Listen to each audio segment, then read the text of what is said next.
당연하지. 다리 많은 거 같기. 야채 전문 디에토알이야. 지 잘남기니 신신나겐기. First of all, I would like to 예. offer my greeting to everyone listening to this Marngo teaching over the internet, including the noble Sangha of the monks and nuns. All those great beings who have taken rebirth intentionally, the teachers, the Khenpos, the masters, all of our Dharma friends.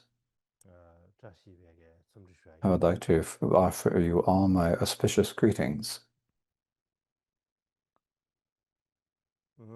다 다리 딜이야다. 망고 야채 된다. 너니 그 초투신 마셔야 봐. So the Barmo teaching this year, summer teaching, is going to continue from last year's.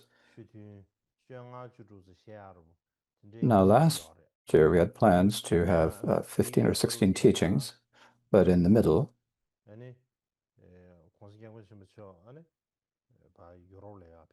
His Holiness the Dalai Lama went to Europe. He went from America to Europe, and then he was going to India. And so he spent a short time in India on the way to India. And so at that time, I thought he went to go see His Holiness the Dalai Lama. And so for that reason, we only had 8 teachings last year. So now we will continue from where we left off last year.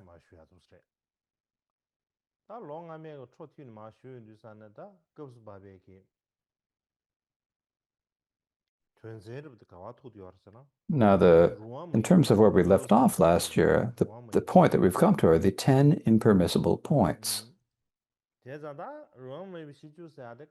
we talk about these 10 impermissible points, now what we mean is that, as we discussed in last year's teachings, we talked about the early Buddhism, we talked about the original Buddhism at the time of the Buddha, then the situation of Buddhism not long after the parinirvana of the Buddha. We spoke about the Buddhism of that time, the teachings of Buddhism at that time, how it spread and flourished. In any case, from the time that the Buddha appeared until he passed away, the situation of the Sangha. We also spoke about the political situation between the different kingdoms. We talked about the social situations. We talked about the situation of the Sangha. We also talked about the elders, the teachings, in particular the teachings they were entrusted, the elders who were trusted the teachings from the Buddha passed them to Mahakashyapa, who then passed it to Ananda, and so this is the lineage of the old elders, the teachings, and so we have spoken about all that, and so this in various different ways. We've spoken about the general situation of India, the area as a whole, the society as a whole. We've talked about the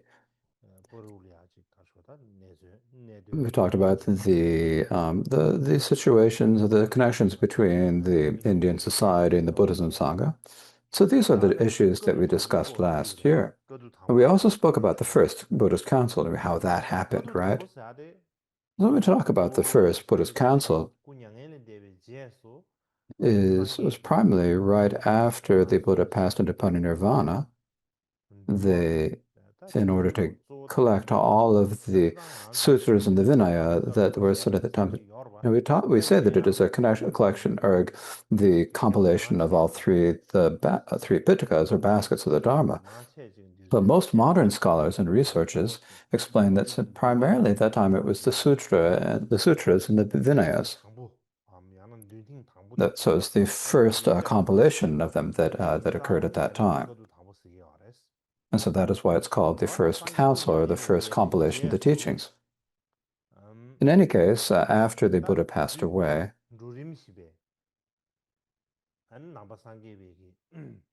the Buddhism continued to develop. The teachings of the Buddhism, the Buddhist society experienced many different changes.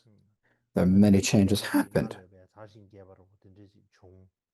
And the teaching spread even more than they had before. And as the teaching spread further than they had before, then there are many disagreements and various problems that happened. And because there are so many difficulties and problems, then the result of this is that at the end is that the Buddhist Sangha split into two factions. So we had like two different groups or two different factions. And what is this called in terms of history, this is called the split into the two main schools. So we're going to talk about splitting into two main schools. And around the time of that happened, there was also a second council of the three Padapitkas. So next, what we will be discussing is what are the connections for the split into the two main groups, and also we're speaking about about the causes for the second council. So this is the topic that we will be discussing. Now we think about how the two main when we talk about how the two main schools split and the second council, then we have to talk about these 10 impermissible points. But at this point, we can have like two different a question that we might have. There's a point that we might have. So there are these two of these points. The first of these is that many scholars say that the circumstances that led to the split into the two main schools is because of the 10. It was not because of the 10 impermissible points. Instead, it was because there is the picture named Mahadeva. And so we talk about his five impermissible points of the Mahadeva. And so they say that because Mahadeva explained or taught the 5 impermissible points, that's why there's the split into two main schools. It is not because of the 10 impermissibles. This is what some scholars say. Now, another point is that quite a few other scholars say that the split into two schools is not actually because of the 10 impermissible points, but because of the 10 impermissible points, they sort of planted the seeds for the split into two different sanghas, into two different schools. So it's like the possibility of the split into two schools began at that point. It's not just directly because of the 10 impermissible points that it split into two schools. So because of this, when you think about these 10 impermissible points, they are actually very important. So because of the 10 impermissible points, we said that whether we say that the two schools split into main schools because of the 10 impermissible points or not, it is important for us to understand these 10 impermissible points. And so when we talk about these 10 impermissible points, they're basically, I think if we talk about it in 4 different points. The first of this is like a general discussion of the background. And so then the third is how the incidents that led to it. The third is the holding this second council, and the fourth, and the third is the results of holding the council about the 10 points. Basically, many arhats and bhikshus came together and held the council. And so what was the result of that? So these are the 4 points. So the first of these is the general background.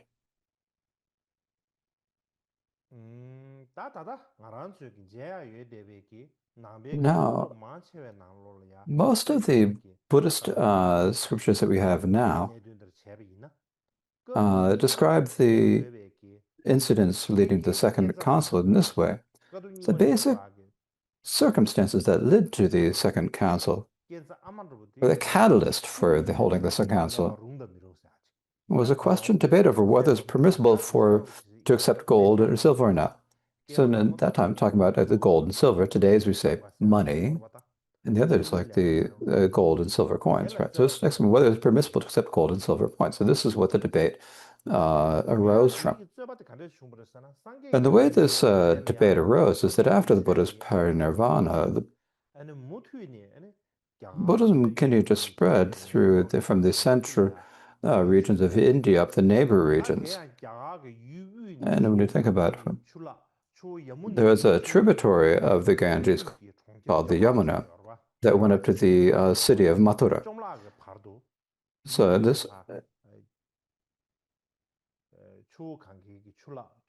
So the Buddhism spread up the Yamuna River as far as Mathura. And that place of Mathura became an important hub of Buddhism in Western India. So Mathura later became this. So it became a very important center for Buddhism. Mathura is also, according to the Hindus, we have the Hindu religion these days, right? So in the Hindu religion, one of the most important deities is Krishna. So he's an emanation of Shiva, and he was born in the place of Mathura. So in terms of the Hindu religion, it is also a very sacred site. However, if you think about it in terms of the Hindu religion, it's an important sacred site. But independent of that, but for a certain period of time, the Buddhism actually spread very widely in that area. And in particular, it became like the main area for the Sarvastivada school. It was like a hub for the spread of the Sarvastivada teachings. Now, as we've spoken about in previous years, when we've spoken about history, there was a student of the Buddha named Noble Katyayana who traveled to Mathura, and he taught the public Dharma in that area. But there is actually no mention in any sutra of the Bhagavan Buddha himself actually traveling to that region of Mathura. It's not clearly mentioned in any sutra. It's basically he didn't travel there. It's as if the Buddha must not have traveled there.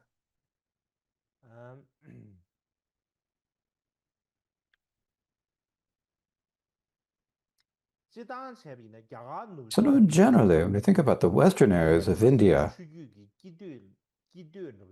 and the middle and the upper reaches of this is an area where Brahmanism, we talk about Brahmanism, we say it Hindu at that time, but at that point we talked about the Brahmanism religion that spread very widely. And so for that reason, the people of those areas had a lot of attachment on the old ways, and they're kind of rigid, as we'd say these days. Now, the eastern areas from the middle to the mouth of the Ganges were the areas where the practice of Shramana originated. Now, Shramana is a way of practicing the Dharma that spread very widely in India. So when you go forth from Handa Halson, you spend time in forests, you undergo austerities, and you spend your time living off of alms and so forth. And so this is a tradition of practicing that also was later continued by the Buddhas. For example, we often talk about bhikshus. They're often called shramanas. And the reason for this is that the bhikshus are continuing to follow the conduct of the older shramanas from India. They're practicing the Dharma the same way. For that reason, bhikshus are also called shramanas. So many of the areas of eastern India were places where people practiced the Shramana Dharma. So where people were interested in that. And so the people in those had a more relaxed attitude, and they had a little bit more freedom. So this is because you have the different, when the Dharma spread into these two different regions, the people who lived in those two regions had differences in how strict or how relaxed their attitudes were. And so the Buddhism took two different forms in these two areas. And in particular, they had different views of the rules of the Vinaya. For example, 100 or 200 years after the Buddha's parinirvana, the views in the Vinaya precepts and the Eastern Sangha and the Western Sangha and the Eastern Sangha, especially the Sangha and Vishala, were in sharp contrast in terms of the Vinaya, in terms of the precepts of Vihana. Since there's over many differences or great contrast or conflict between the two of them. And there were great debates over this. So basically, the Second Council had somewhere between 100 and 200 years after the Buddha parinirvana. Now, there's actually, in terms of there are different ways of explained about when the council was held. But it's basically going to be about between 100 or 200 years so the Second Council was held. And the situation and the incident that led to it is that in the east, in the area of Vaishali, so these days we call it Vaishali in India. So all the pictures from Vishnu, there are the pictures from there from the Vichiputta. And it's basically there's a group or an ethnic group called the Vichi. And so the group, people of the Vichi group, the ethnic group, practice what we call these 10 impermissible points. They practiced these. They said that these 10 impermissible points were permissible. And so they practiced these 10 points. And so they're relaxing the Vinaya discipline. Because the Vinaya discipline can be relaxed a little bit, but they had a particular way they relaxed it. And they didn't practice the Vinaya discipline as strictly as before. They relaxed the discipline. And so there are 10 points in which they relaxed the Vinaya discipline, and they practiced these 10 points. In the Western Bhikkhus, as I said before, they were more conservative. They had a great attachment to the old ways, and because when they saw this, they saw that you're relaxing these Vinaya rules. It's not okay. And so there's a great debate, great conflict over this. And so the way the debate unfolded was that there was an elder from the Western India. So elder means basically somewhat of a senior monk. His name was Yasha. And Yasha was from the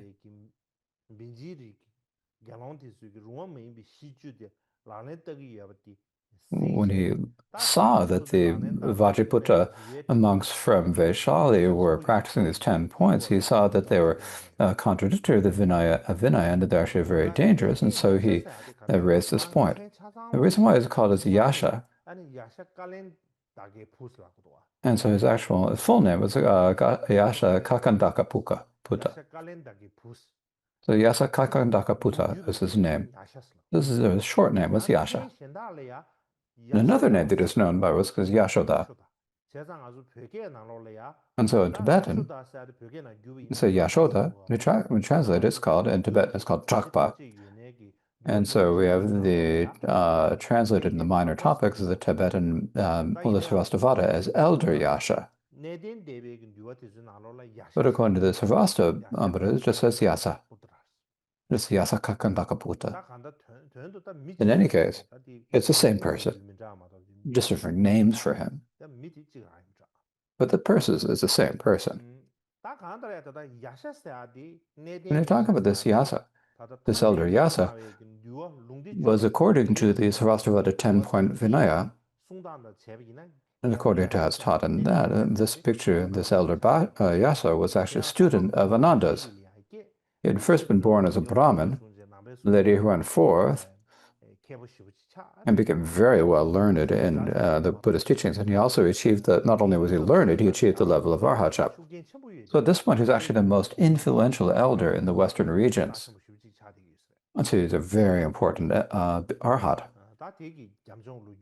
And so this is basically the background situation. Now, if we talk about the incident that led to this, the incident is that this elder Yasha Kakadakaputta, with the bhikshu from Western India, he went to the Eastern India, and he traveled to Vishala. And when he traveled there, he saw that the bhikshus in these regions, so these on the most important days, in the 8th and the 14th and 15th days of the month, they would fill their alms with water. They'd go to where people congregated, where a lot of people gathered, and then they'd ask the people there for gold and silver.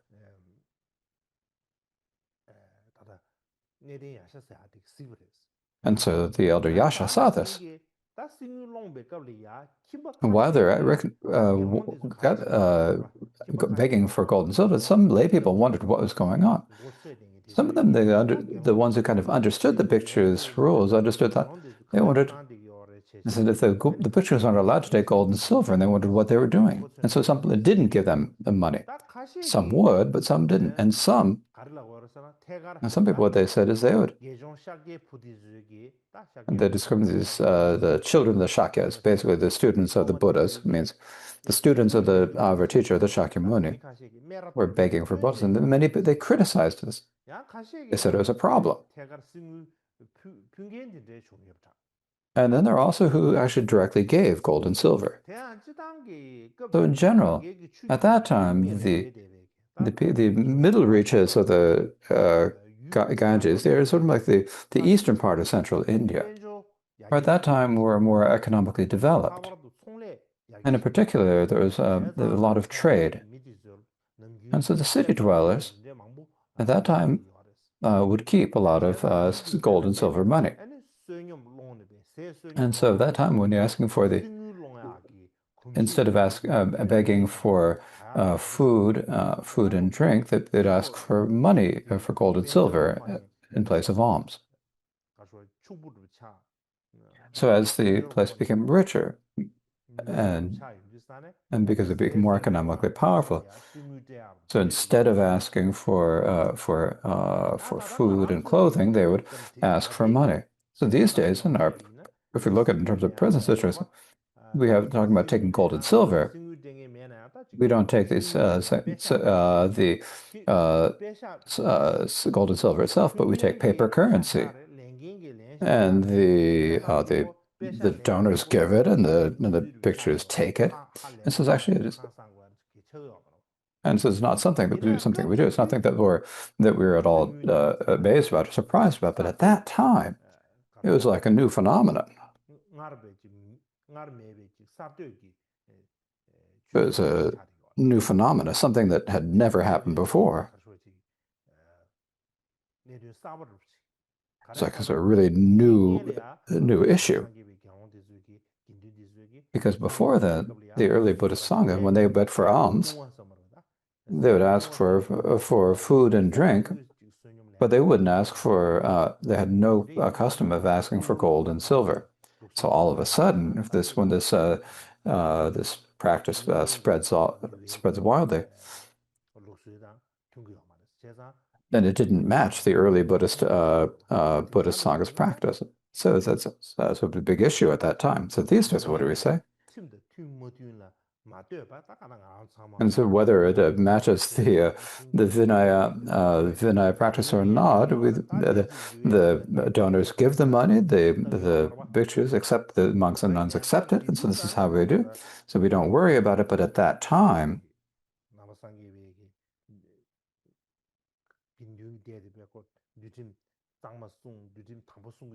this is a time when the Sangha kept the Vinaya very strictly and very properly, and so to accept gold and silver was a very important, surprising issue for a lot of issues.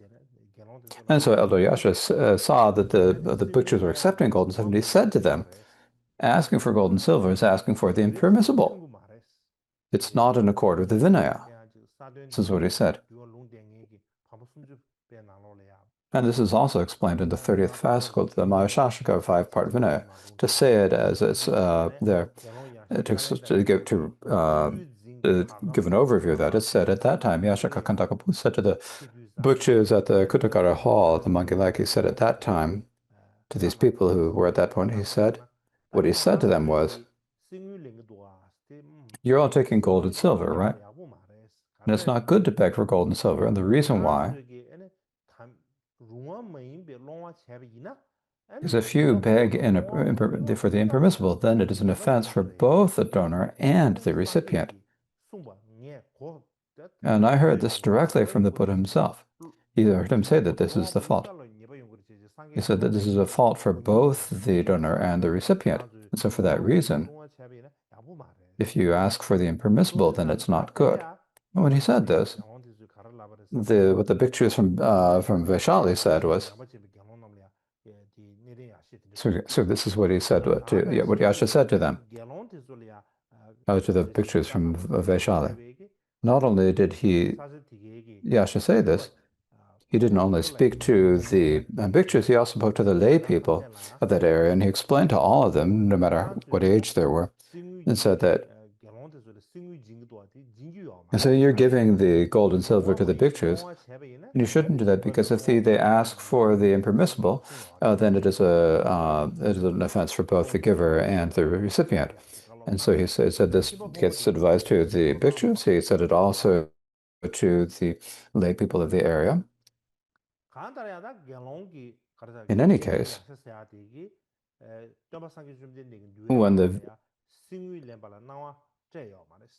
and so the elder Yasha said that the Buddha did not allow Sangha members to accept gold and silver. And he said that not only so that for them to now ask for gold and silver is not in accord with the Vinaya, and it's not allowed. And so the elder Yasha said this, said to the lay people, and explained it clearly to the people of the area that the bhikshus were not allowed to accept gold and silver. And so for that reason, many of the lay people of that region also said, oh, he's giving us very good advice, and said that's exactly how it is. So they praised him very highly. Now, at that point, there was not only did Yasha explain this to the bhikshus who were asking for the impermissible gold and silver, he also explained it to the people in it. So at that point, when he said this, then the Vajraputta bhikshus from Vaishala heard this. And they were unhappy about it. They were displeased that he said that Yasha had said that. He's saying that we are not children of the Shramana Shakyamuni. We're not actual real students of Buddhism. We're not actual Buddhist students. He's explaining this, right? And so they said to Yasha, you're having the downfall of slandering the Sangha. So you but confess to us, because you've got a downfall that is harming the Sangha. If you're saying to the lay people that you are supposed to do, that bhikshus are supposed to do this, and so this is a downfall of slandering the Sangha. And so he said to the elder Yasha, you must confess to us. And so this is what they said. But actually, Yasha said, I didn't hear them. I didn't make any mistake, he said. Didn't listen to them. And with his miraculous powers, he levitated into the sky and returned to Kaushambi. This is the incident. The bhikshus of Vaishala were primarily accepting gold and silver. And Yasha saw this himself. And when he saw this, he said to them directly, you're not allowed to do this. And not only did he advise this to the monastics, he also spoke to the lay people of there. And because of this, then the people of the Vajraputta bhikshus of that area were displeased, and are saying that you're criticizing us, the Sangha. And so you need to confess to us, he said. So this is the situation that occurred. And so this is the incident that led to it. And the second is the way that the gathering the Sangha, or how they held the council. Then the elder Yasha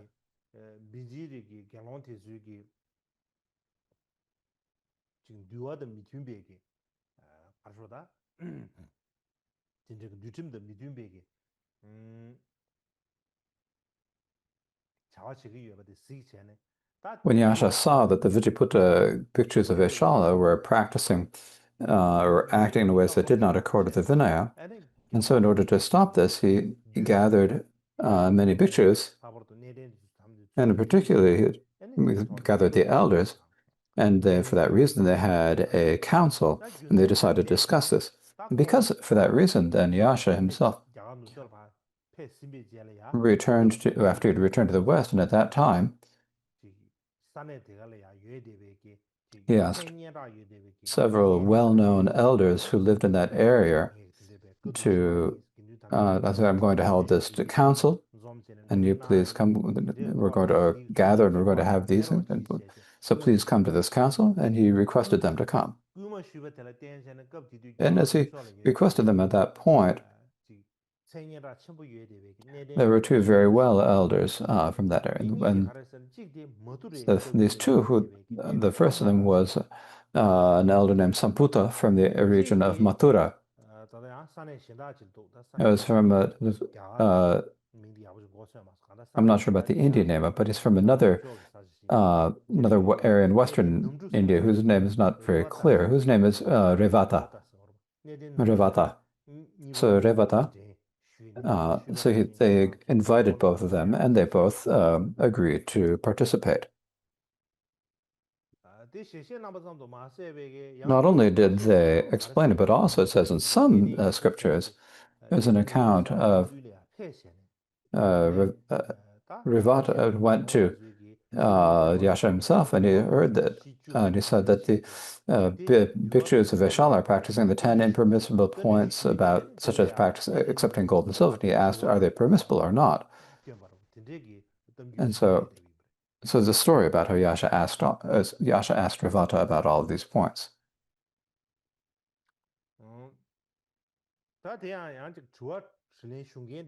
Now, this question is sometimes a difference about who is asking the questions.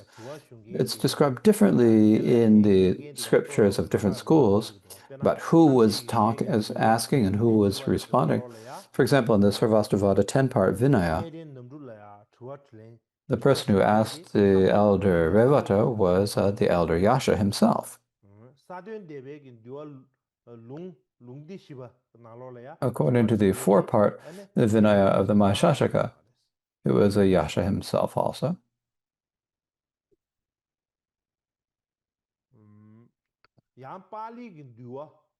Also in the Pali, in the Khandaka, what it says is that Yasha first went to look for Sambhoga and other bhikshus, and then all those other bhikshus went to look for Revata.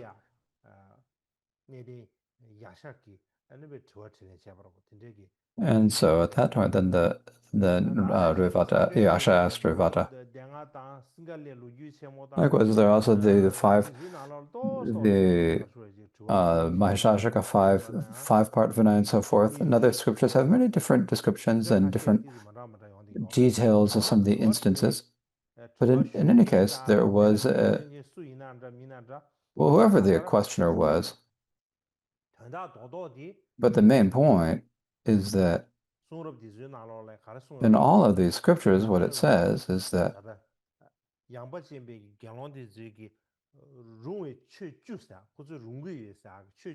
these 10 points that the Vaishali bhikshus were said were permissible, were said to be imperceptible or impermissible. They're all the same in saying this.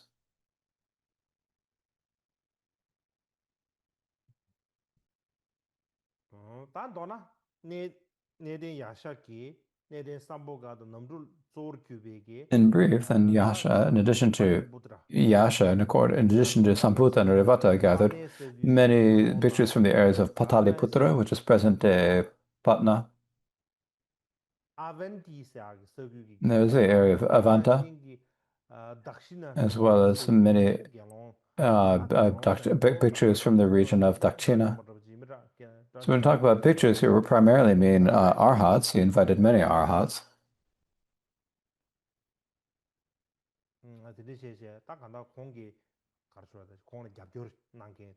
So he asked many bhikshus to come and support him. Likewise, also amongst the bhikshus of the Vajiputta, amongst Vaishala, also gathered their own supporters. They asked many bhikshus from the east way and the many elders to come and support them.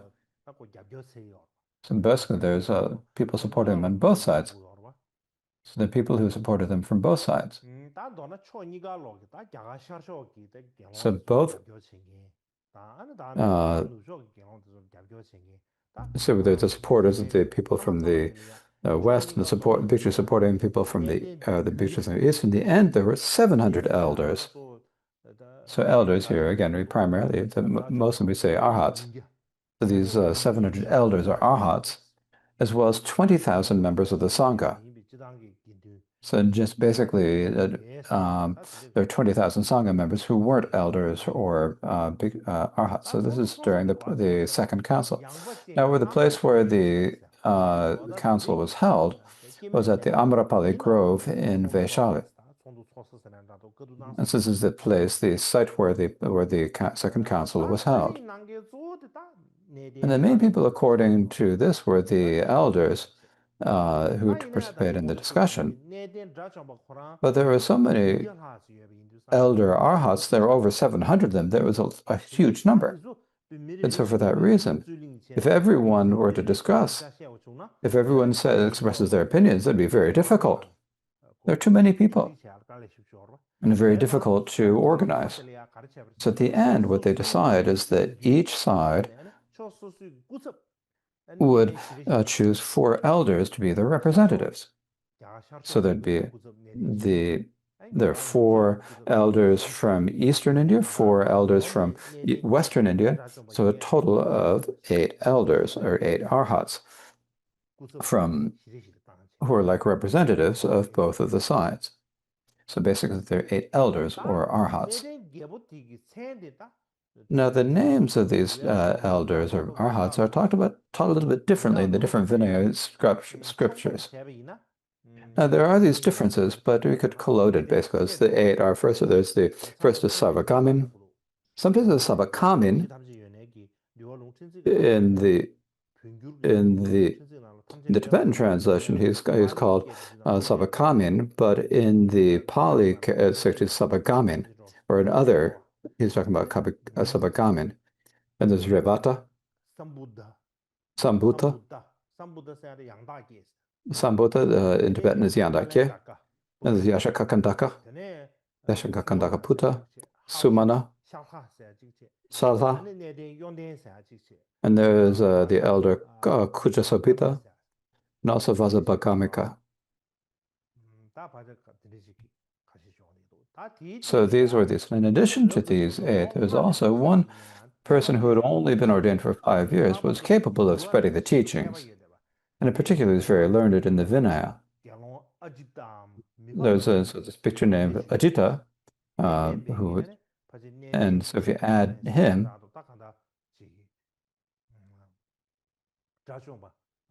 there'd be 9 arhats. And so basically these 9 people were doing the debate. Because if you had to have all 700 people doing the debating, it would be very difficult. And so for these 700 bhikshus were like the representatives, had these 9 elders. So they're primarily these 9 elders engaged in the debate. And so for that reason, these 9 elders were like the representatives of the 700, and because for that reason, it's called the Council of 700 Arhats. So sometimes it's called the 700 Arhats, sometimes it's called the Council of Vaishali.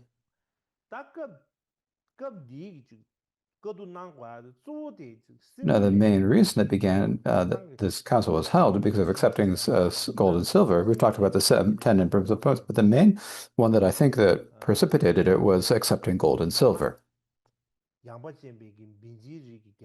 In any case, there are the 10 points that have been narrowly promulgated by the bhikshus of the Vajiputta bhikshus from Vaishala, primarily the points about accepting gold and silver. And this is what they primarily discussed during the council. So next we need to speak about what are these 10 points. When we explain what these 10 points, it's actually very complicated. And the reason was that when you talk about the way these 10 points are identified in all of these, there's some differences between them. And so there's not enough time to go through all 10 of these, and I'm not sure how much benefit there would be to going through all of them. So what we'll talk about too today will primarily what we taught about in the Theravada Vinaya. And also and then also the 10 points is described in our Tibetan Mula Sarvastivada, the minor topics of the Vinaya. So I thought I would speak about these 2 points. And so first I'd like to speak about the way it's described according to the Etin-Depa Khandaka scriptures from the Vinaya. So what it says in the Theravada school is the first is that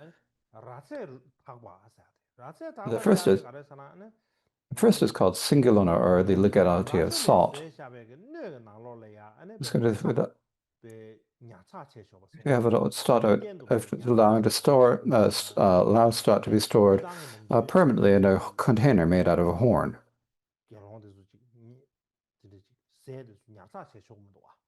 So generally, the bhikshus are not allowed to keep any food. So if you have to eat today's food today, and you're not allowed to store food for eating to the next day.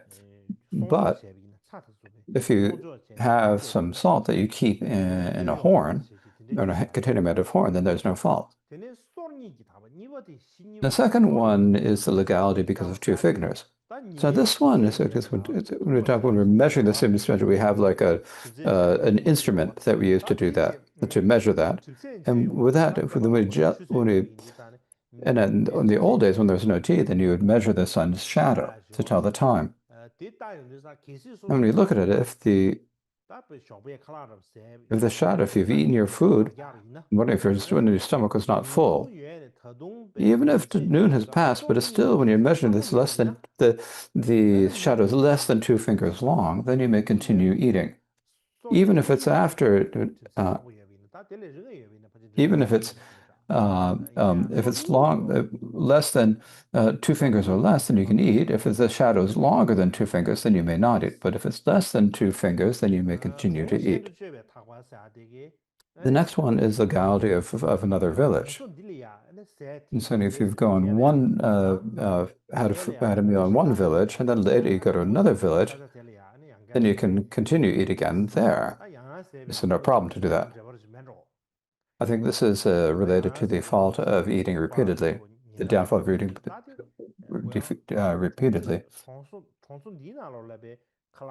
And so here it is, so you can't have food a second time in the same village, but if you go to another village and so you go to the first and you have in one village you have your meal, and then you go to another and have another meal, then that's not, and they say it's not the downfall of eating repeatedly. And the next one is the legality of place. And what this means is that the bhikshus within a single boundary don't need to all gather together to hold the sojong in a single location. The bhikshus within a single boundary, we're talking about there's a difference between a boundary and a great boundary. Great boundary is over 10 kilometers in terms of the great. We're talking about the great boundary.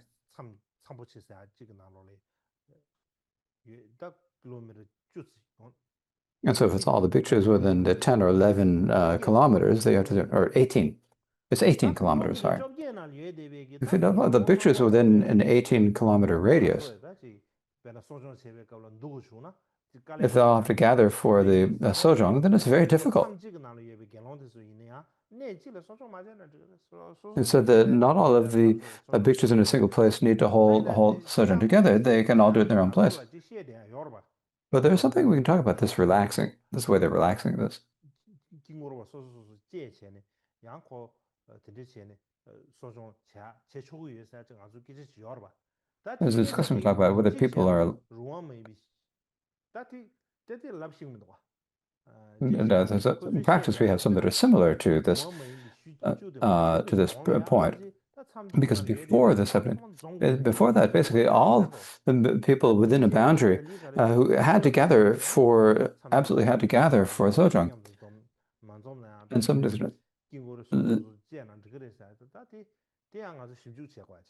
and so this is an issue of whether it is appropriate to speak about. So within the, we're talking about this, make an exception is to this is here in these 10 points is the same as our current practice. Is something we need to look at. The next one is the legality of an SN. So basically, when the song is performing business, then everything all the books have to gather. So especially for doing the sojong and for the yarne and for the relaxing restrictions, then all have to gather. But for others, and if some people it's okay, if some don't gather together, it's okay. But it's so so if they give an assent,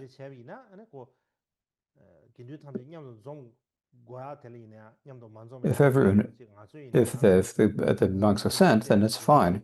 It's similar to that. As we look at whether these two are the same, so we need to examine. This is another point we need to examine.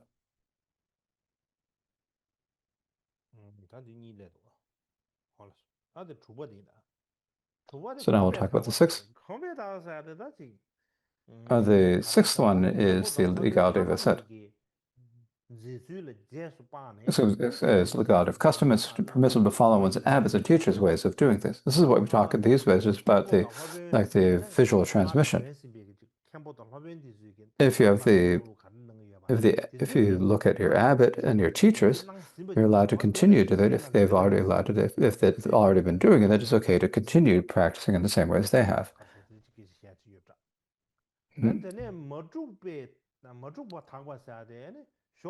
The seventh is the legality of unchurned milk, is whether you're buttermilk whether you may drink a buttermilk that has not been churned.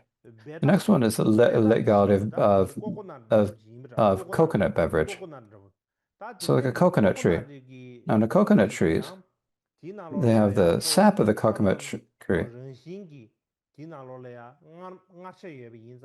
It's a very sweet sap that sometimes naturally ferments. And so if you take these, it's not this actually it's not an alcohol made by people, but it's something that's non-fermented or a semi-fermented coconut sap. And so when it's a semi-fermented, then it's okay to drink it. That's the first. That's the point. The next one is the legality of the mat. This is when you're sewing a mat. If you don't sew the hem, then you can make it of any size you wish. The last one is the legality of gold and silver, is to allowing one to accept offerings of gold and silver. This is very clear, right?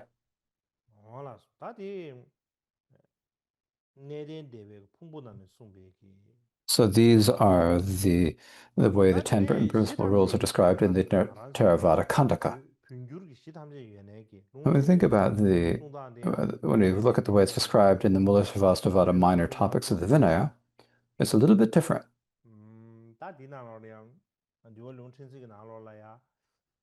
And so the Mulasarvastivada says making a principle by saying alala. And I don't need to read all of this. Basically making permissible by saying alala. And so you just say this, you have to say that it's okay if you just say alala. That's the way we describe it, right? However, when we look at the Chinese translation of the minor topics, which was translated by the master Yi Jing into Chinese, what it says in there is that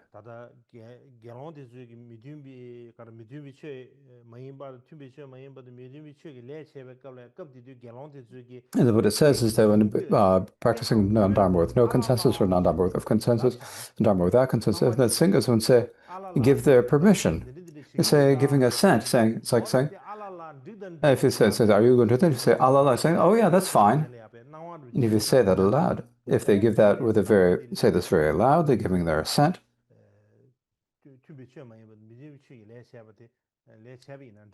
And so if doing these, okay, to do these practice them to say the word alala, it doesn't mean they necessarily need to say alala itself. What you're saying alala means that it shows that you're assenting, that you're agreeing. You're saying, oh, of course. And so at that time, the people said alala at that time.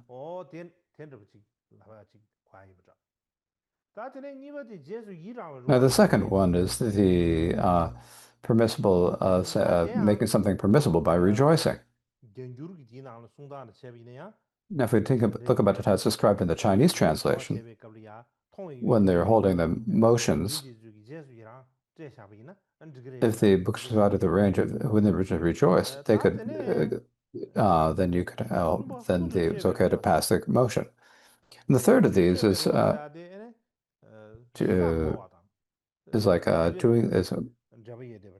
making permissible to perform certain conducts which are related to digging in the earth. So basically digging in the earth through your own hands or having others dig. And if you do that, this is okay. This is the third. The next is the making something possible as salt. What it says in the Chinese is that you have like a bamboo stick, like a pipe. And you put the salt in there, and then you used it. With you touched it with your own hands, or you used it, or so forth, and you mixed it with suitable medicines or tonics, then there's no problem.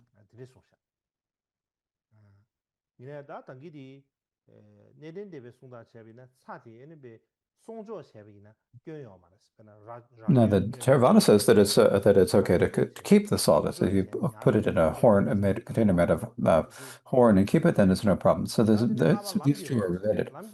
The fifth is traveling, is making permissible because of travel.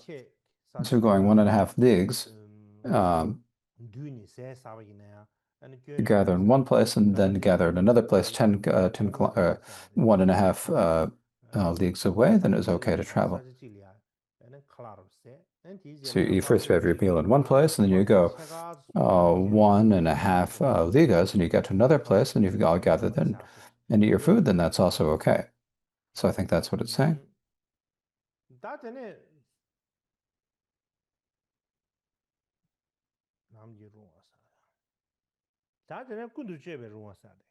And the next one is the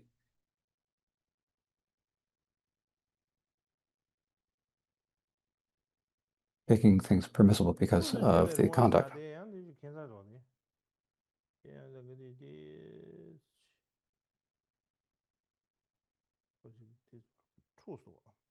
Now, it's a little bit mixed up here.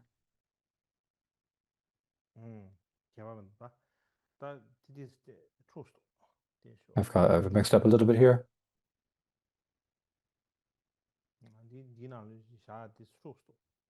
So what is being displayed is a little mistake. It should actually be making the with the fingers. I'm talking about making it legal because of fingers. What it says here is that when if the pictures eat food, leftover food with their 2 fingers, is with 2 fingers, that's okay, but this is not a very clear way to. So before we were speaking the 2 fingers, they're talking about the time, using the wooden stick to measure time. You're talking about the thanks to the sun's shadow, that if it go more than 2 fingers with a distance away, then you may not eat, but before then you may. It's not the fault of the downfall of not eating afternoon. That's easier to understand. The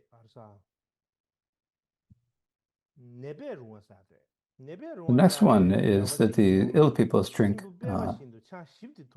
So if you it says that if the bhikshus drank alcohol that had been mixed sometimes like listen on a lotus stick and drank it, then this be permissible because of illness. But at 7 point, it said that the Chinese translation said if the bhikshus drank alcohol that had been mixed with water, then that was okay. But it's okay for people who are sick. Sometimes there's some patients or sick people need to drink some alcohol. So if you put a little bit of water in the outer, and if you mix it with water, then there's no problem. So this has been made permissible because of illness. Then there's the next one is the permissible because of being mixed. So if you mix a full cup of milk and a full cup of yogurt, eat it at inappropriate times. That's permissible.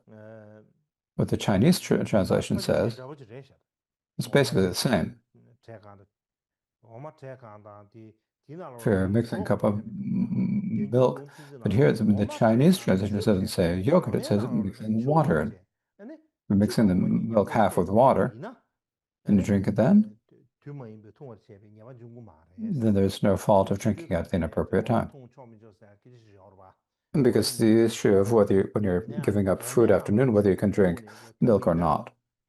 But they're saying here that if you mix the milk with water, then it's okay. This is the point here. So that is the make it made permissible by the permissible because of being using mats. What it says in the old translation in Tibetan, it says the bhikshus of Vaishala used new mats that were not patched with a strip the length of the Tathagata's handstram. This made this permissible. Now it's a little bit easier to understand the Chinese translation. It says that when the bhikshus are making new mats, you need to add a patch that's larger than the one Tathagata's handspan before you use it. You need to take that patch from your old mat and you need to attach it to your new robe. But if you don't take that, if you use it even without taking that patch from the old, it's still permissible. Now, it doesn't give the reason. Now, the last one is the biggest point. It's whether to take gold and silver. When talking about accepting gold and silver, then the bhikshus of Vishnu, what they did is at that time, they would take their alms bowls and they put a nice scent and they'd have it like waft it with a nice scent. They'd direct it with cauliflowers and be beautiful and make it nice and make it look really nice. And they put a little mat at the top of the bhikshus. Like when you're going to carry like relics in India, they have they have a nice cushion they cover this. They make a cushion and a cover, and they put they'd put it there, and then they'd walk through the streets and the alleys and the intersections, saying to all the people who've come from various regions, and many people who said, the people from Vaishal, they said, all of you listen, you intelligent people. This alms bowl is a really good alms bowl.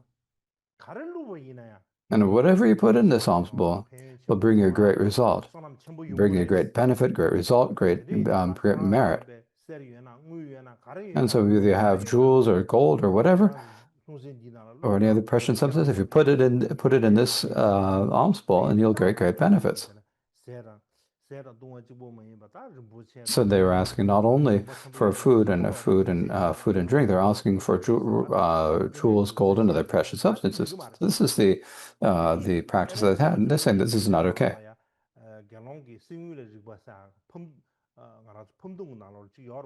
And so this is related to the relinquishing downfall in our Vinaya scriptures for the Mulasarvastivada monks. So basically, these are the 10 different points.